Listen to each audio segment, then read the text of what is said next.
Aloof and brooding, what's wrong with Kate?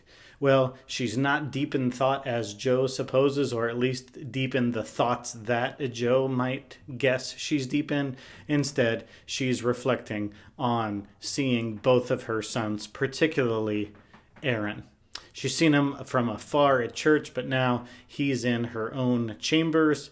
Cal brought him, and now she's thinking about that angelic, innocent boy, Aaron, and that mean old Cal laughing, and how she laughed along with him. And she is shook by the existence and the presence of such an angelic boy, Aaron, and the evil that is Cal.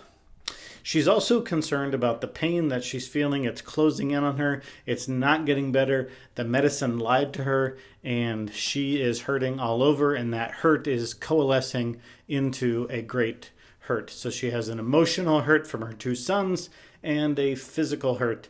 And so she finally admits to Joe that there is some weakness. So she's got the emotional and the physical going on. And oh yeah, Ethel is still out there. Ethel can still condemn her. And so it seems as though she's going to give up. So she calls in Therese, and she sets the plans in motion for her own demise, telling Therese to get away, get some things, and while you're at it, drop some things, accusing Joe in the post. And so at least Joe's not going to get away with this. Joe will get arrested, and other people will go down with the ship. Presumably all those envelopes in her cabinet will go out to the right places, and all these important men in important religious, governmental, societal positions, they're going to all come crashing down with Kate.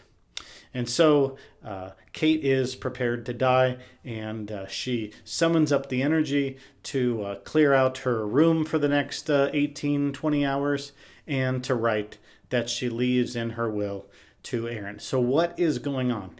Why is she leaving her will to Aaron? So that's what the rest of the novel might we might be able to speculate or have a more educated guess on why specifically and what the effects of this. So it's a major theme in the novel of inheritance, and the inheritances so far have been split evenly between Charles and Adam, and the inheritance from Charles was split evenly between Adam and Kate.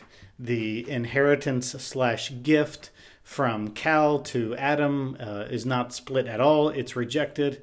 And so here we have this completely uneven split. Cal gets $0 and Aaron gets all of the dollars. Why would she prefer one son to the other? Why this umpteenth retelling of the Cain and Abel story? Why does she prefer the one son to the other? Is it merely because she reminds him of herself physically? Because Cal sure should remind her of herself in more relational ways. Anyway, she writes her suicide note, her last will and testament, her holographic testimony, her own hand will and testament written in her own hand, and she's ready to take the vials, they eat me and drink me. Almost a perverse sacrament in a church setting that Aaron would be involved in.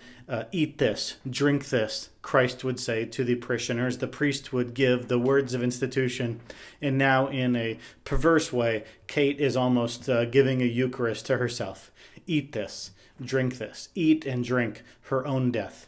And so she does, and while she is in the process of dying, she, of course, goes all the way back to chapter 8 when she's a little girl and she's reading Alice in Wonderland, and her mother doesn't like her, and she says, I can disappear. I can become so small that you'll never see me again. And so it's not too surprising to know the story of Alice in Wonderland, why Kate would be attracted to it. Alice goes down the rabbit hole into another world, and their logic doesn't make sense, and Alice is a girl set apart, a girl who is different, and so Kate feels a little bit like Alice. She's gone down the rabbit hole to our earth, and our creaturely logic and math don't make sense to her.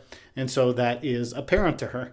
In the one hand, in this chapter, she thinks that we, everyone else besides her, a non-sociopath, non-monster, non-devils, that we are missing something and that she has something. And then it sort of changes to, no, she's the one missing something and they have something. And that's part of the reason of her suicide. It's not just her physical pain. It's not just how shook she is by Aaron. No, the evil gleam in Cal's eyes is also a power move, and she sees that he knows something. She's been outwitted, and he's got something on her, so she has less than the rest of the people. So she's soul sisters with Alice in Wonderland because of how apart and different she is than society. And so she does. She swallowed into nothingness, and Steinbeck inaccurately says it's like she never existed. Well, the whole point of this book is the opposite of that, is that there is favoritism and an inheritance, an unintentional inheritance, even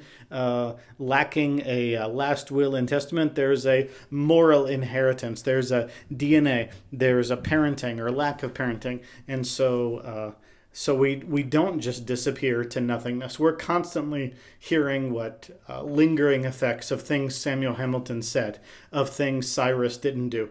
And so Kate doesn't leave the world as if she's never been here. She's leaving it now with 2 boys and a husband who will have to live in the wake of her decision to commit suicide.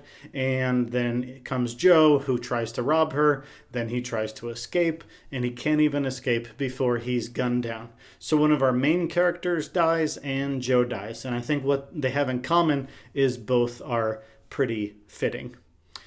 Kate's lust was for control, and she got it. No one could kill her, in a sense, even though she was being boxed in. She got to choose her own death, and so she retained control.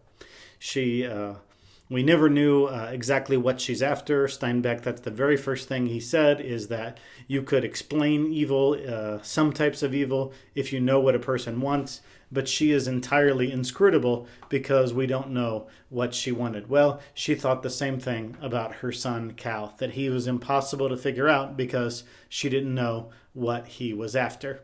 So a little bit of a taste of her own medicine there. Anyway, her death was poetic in that she was able to retain the control that she always wanted by at least choosing the when and the where and the how of her own death.